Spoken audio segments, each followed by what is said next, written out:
बिस्मिल्लाहिर्रहमानिर्रहीम। अस्सलाम वालेकुम। आज 1 सितंबर बरोज़ मंगल हम बात करेंगे मरियम सफ़दर के इल्ज़ामात हैं आसिम बाजवा के हवाले से, और बड़ी ही उनको तकलीफ़ थी। इस्लामाबाद हाई कोर्ट ने जो आज उनकी क्लास लगाई है, या उनके जो वालिद को नवाज़ शरीफ को जो तलब किया है, उसकी बड़ी परेशानी थी। और वो गुस्सा इस्लामाबाद हाई कोर्ट का गुस्सा निकाला है आसिम बाजवा पर। क्या बात की है वो मैं आपके साथ शेयर करूँगा, और आखिर पर हम बात करेंगे Chief Justice Supreme Court Justice Gulzar Ahmed ने सिंध हुकूमत की कारकर्दगी के ऊपर आज ऐसी उनको खरी खरी सुनाई है कि सिंध हुकूमत में अगर कोई थोड़ी सी भी कोई शर्म व हया है तो उनको हुकूमत छोड़ देनी चाहिए, और कराची के लोगों पर और सिंध के लोगों पर रहम खाना चाहिए। वो क्या केस था उसकी भी मैं आपको इसके साथ डिटेल्स और तफसीलात शेयर करूँगा। पहले हम बात कर लेते हैं मरियम सफ़दर के हवाले से। मरियम सफ़दर आज अदालत में पेश हुई हैं। वो सारी गुफ्तगू मैंने पहले आपके साथ की है, सारी चीज़ें आपके साथ शेयर की हैं। जब वो अदालत से बाहर निकली हैं पिछले कुछ दिनों से, साबका जो रिटायर्ड जनरल हैं आसिम बाजवा, जो कि साबका डीजीपी रहे हैं आईएसपीआर के, और आईएसपीआर को एक इदारा बनाने वाले वो आसिम बाजवा हैं। और उनकी बड़ी मैं समझता हूँ कि बड़ी कामयाबियाँ भी हैं, बड़ी मेहनतें भी हैं, और वो एक वाकई एक प्रोफेशनल एक ऑफिसर थे। उसके बाद जब उनको सी पैक का चेयरमैन बनाया जाता है, सी पैक का चेयरमैन, क्योंकि सी पैक की जो दुश्मनी है वो अमेरिका से लेकर इंडिया तक बड़े बड़े ममालिक उसके पीछे हैं, और वो सी पैक को निस्तो नबूद करना चाहते हैं। और उसमें फिर हमारे जो पाकिस्तान में वो लोग हैं जो मोदी एजेंडा या ट्रंप के एजेंडे को सपोर्ट कर रहे हैं या प्रमोट कर रहे हैं, उनको भी बड़ी तकलीफ़ है। और वो भी सारे मामले के ऊपर अब खुलकर आसिम बाजवा के सामने आ गए हैं, और उन्होंने ऐसा एक जो तूफ़ान बदतमीज़ी खड़ा कर दिया है और झूठ का तूफ़ान खड़ा कर दिया है कि जिसके ऊपर जिसकी मज़म्मत की जाए वो कम है। आसिम बाजवा जो कि पहले आर्मी ऑफिसर रहे हैं, फिर उसके बाद रिटायरमेंट के बाद जब इमरान खान ने उनको अपना मुशीर बना लिया, वो चेयरमैन बन गए सी पैक के, और उन्होंने काम शुरू कर दिया, और सी पैक पर बड़ी तेज़ी से काम शुरू हो गया। तो तब आकर इन लोगों को तकलीफ़ हुई, और इन्होंने कुछ नाम नहाद जो लिफाफा साफ़ी हैं उनके ज़रिए एक अफवाह फैलाई, एक प्रोपेगेंडा फैलाया, एक एलिगेशन लगाया, जिसका जवाब कुछ हद तक दिया भी है। और आसिम बाजवा ने मज़ीद सारी चीज़ें क्लियर करने का भी कहा है, लेकिन क्योंकि वो इतने बड़े ओहदे पर रहा है, और आपको इल्म होगा कि जो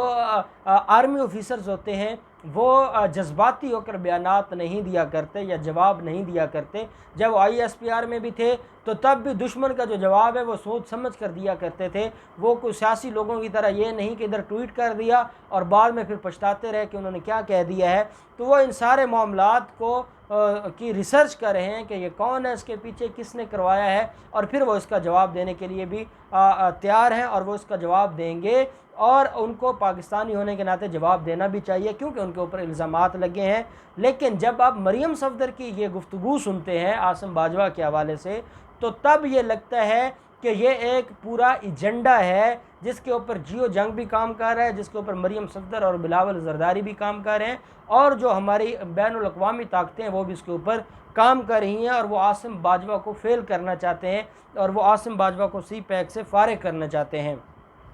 जब सवाल होता है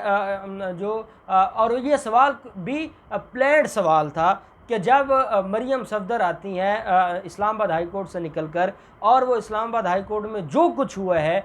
उससे रिलेटेड सवालात पूछने की बजाय आसिम बाजवा के ऊपर चले जाते हैं और आसिम बाजवा के हवाले से सवालात उठाए जाते हैं, तो ये सारी की सारी चीज़ें फिर मशकूक तो होती हैं। अब वो सवाल पूछने वाले रिपोर्टर्स कौन थे? जैसे आपने देखा कि पिछले दिनों लाहौर में उन्होंने प्रेस कॉन्फ्रेंस की, तो किस तरीके से वो खुद जो मरियम औरंगज़ेब है वो उनको सवालात भेज रही है रिपोर्टर्स को, वो खुद हाथ खड़ा करवाती थी कि ये सवाल पूछ सकता है, वो सवाल पूछता था और उसका मैडम जवाब देती थी। मरियम साबिक जो नायब सदर हैं मुस्लिम लीग नून की, मरियम नवाज़, उन्होंने साबिक फ़ौजी अफसर के अहल खाना के हवाले से मुबैना असासों के जो हवाले से सवालात उठाए गए हैं उसका जवाब देते हुए ये कहा है कि ये एक फ़र्द का मामला है जिस पर इल्ज़ामात लगे उसको उसका जवाब देना चाहिए। अगर नवाज़ शरीफ जवाब दे सकते हैं तो आसिम बाजवा को भी जवाब देना चाहिए। अब पहला बात तो ये है कि कौन सा नवाज शरीफ ने इज़्ज़त से जवाब दिया है, ज़बरदस्ती उनसे जवाबात लिए गए हैं और वो आज तक इनकारी हैं और इदारों ने अपनी मेहनत से वो जवाबात तलाश किए हैं और उनके ख़िलाफ़ कार्रवाई शुरू की है। जो मरीम नवाज़ हैं उस मामले पर कहा कि इन इल्ज़ामात का जवाब साजिश है, नापाक चीन जो राहदारी है उसको कोई ख़तरा है और ना इनके दरमियान रियासत को लाना चाहिए और जिसके ख़िलाफ़ जो इल्ज़ाम लगे उसको उसका जवाब देना चाहिए। साथ कहती हैं कि मरीम नवाज़ कहती हैं कि मेरा वालिद 60 अरब डॉलर की सरमायाकारी पाकिस्तान में लेकर आए, उन्होंने सी पैक शुरू किया लेकिन उनको एक अकामे की बुनियाद पर निकाल दिया जाता है। तो जब किसी और फ़र्द के एहतसाब की बारी आती है तो उसको भी जवाब देना होगा और जो किसी पब्लिक ऑफिस होल्ड करता है और उसके बाद अगर उसके नाम पर कोई असासाजात निकल आते हैं तो उसको उसका जवाब देना होगा। साथ नवाज शरीफ की वतन वापसी के बारे में भी सवालात हुए, वो तो वही जवाबात है जो वो पहले दे चुकी है। दोबारा सहाफ़ी ने उनसे सवाल पूछा कि आसिम बाजवा पर जो इल्ज़ामात लगे हैं उस दौर के इल्ज़ामात हैं जब मुस्लिम लीग नून की हुकूमत थी, तो क्या वजह थी कि वो अपने मुताहतों की निगरानी नहीं कर सकी, कि जब वो ख़ुद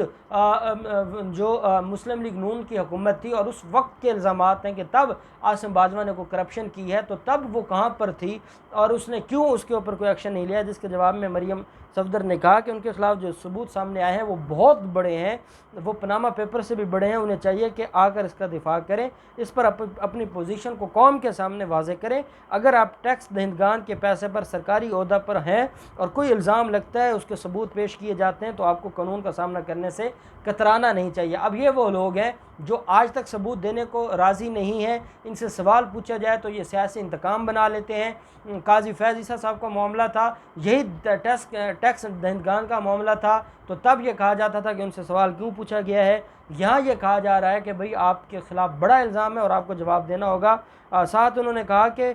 जो मुस्लिम लीग नून की जानिब से कानूनी कार्रवाई के इम्कान पर सवाल पर जो हैं पार्टी रहनुमा है मरीम सफदर, वो कहती हैं कि हम इसके हवाले से आसिम बाजवा के हवाले से जो कानूनी मुख्तलिफ तरीक़ाकार हैं या कानूनी प्रोसीजर है उसको अडॉप्ट कर सकते हैं, आम कार्रवाई कर सकते हैं, लेकिन अभी हमारी पार्टी इसके ऊपर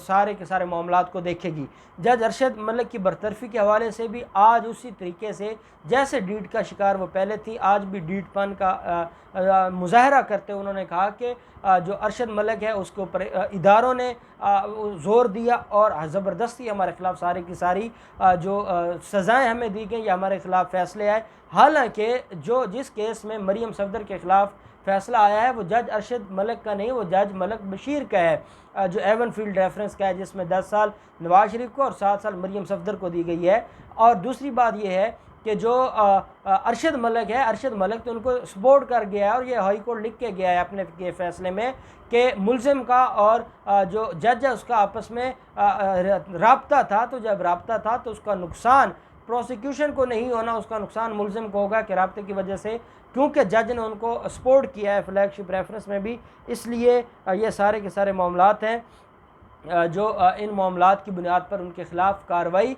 हुई है और नवाज शरीफ को अब फ्लैगशिप रेफरेंस में भी उनकी जो बरियत है वो ख़तरे में पड़ चुकी है और यही वजह है कि वो अब पाकिस्तान आने से कतरा रहे हैं। साथ बाकी बड़े सवालात हैं जो मरीम सफदर जो उनका एक ख़ास तरीक़ाकार है वो जवाब देती हैं। हम अब आ जाते हैं चीफ़ जस्टिस के रिमार्क्स हैं सिंध हुकूमत के हवाले से। के इलेक्ट्रिक का मामला था और के इलेक्ट्रिक के मामले पर आज उन्होंने एक समाअत थी केस की, तो के इलेक्ट्रिक का कहा कि 2015 से वो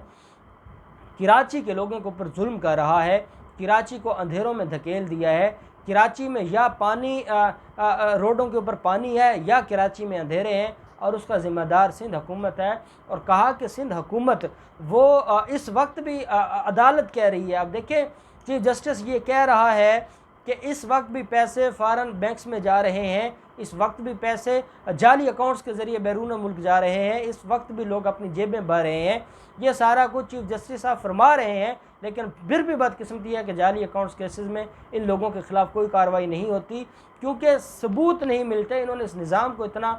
मजबूत बना के गए थे अपने हक़ में कि चीफ जस्टिस खुद कह रहे हैं कि अब जो पैसे जो मुख्तलिफ फ़ंड्स आ रहे हैं कराची के लोगों के लिए, वो फ़ंड्स भी जाली अकाउंट्स के ज़रिए जा रहे हैं, फ़ॉरेन अकाउंट्स में और कराची को लोगों को कुछ नहीं मिल रहा। साथ अदालत ने कहा है कि ये नाअहल भी हैं और ये दुश्मन भी हैं कराची के, और इन्होंने कराची को आज इस मुकाम पर पहुंचा दिया है और इनको कोई फ़र्क नहीं पड़ता कि कराची के क्या हालात हैं, ना इनको ये फ़र्क पड़ता है कि इनकी हुकूमत बदनाम हो रही है, बल्कि वो सिर्फ़ और सिर्फ एक उनका मकसद है और वो है पैसा कमाना, और वो पैसा कमाने पर लगे हुए हैं। जो फंड्स आ रहे हैं, चाहे वो वर्ल्ड बैंक की तरफ से आए हैं, चाहे वो बाकी मुख्तलिफ उसकी तरफ से, वो ये पैसे हैं वो ये खा गए हैं, उनका इनके पास कोई हिसाब नहीं है। कोरोना के फंड्स ये खा गए हैं, उनका इनके पास कोई हिसाब नहीं है। अब ये मज़ीद अरबों रुपए मांगते हैं वफाकी हुकूमत से। साथ अदालत ने कहा कि वफाकी हुकूमत को भी इसको सोचना होगा कि इलेक्ट्रिक कराची के लोगों का खून पी रही है, उनको उनका जीना हराम कर दिया है, तो वफाकी हुकूमत की रिट कहाँ है? क्या वफाकी हुकूमत ने इस मामले के ऊपर खामोश रहना है या कोई एक्शन लेना है? तो अदालत ने वफाकी हुकूमत से भी कहा कि आप इसके ऊपर एक्शन लें, और साथ सिंध हुकूमत को कहा कि अगर आपने इन सारे मामलात को बेहतर ना किया तो फिर सुप्रीम कोर्ट को इंटरफेयर करना पड़ेगा, और फिर सुप्रीम कोर्ट वो फ़ैसला कर देगी कि जो फिर आपके लिए बर्दाश्त करना मुश्किल हो जाएगा। और हम नहीं चाहते कि आपके लिए कोई मुश्किलात बनाएं। हम चाहते हैं कि आप कानून के मुताबिक, आइन में रहते हुए, कानून के दायरे इख्तियार में रहते हुए जो आपकी ज़िम्मेदारी हैं आप वो पूरी करें, और अगर आप वो पूरी नहीं कर सकते तो फिर आप जान छोड़ जाएँ कराची के लोगों के भी और सिंध के लोगों को भी। तो अदालत ने रिपोर्ट्स तलब कर ली हैं कि इलेक्ट्रिक के हवाले से भी और बाकी मामलात पर इन केसेस में भी जो डेवलपमेंट होगी हम आपके साथ शेयर करते रहेंगे। अल्लाह पाक पाकिस्तान का हामी नासिर हो। बहुत शुक्रिया। अल्लाह हाफिज़। पाकिस्तान जिंदाबाद।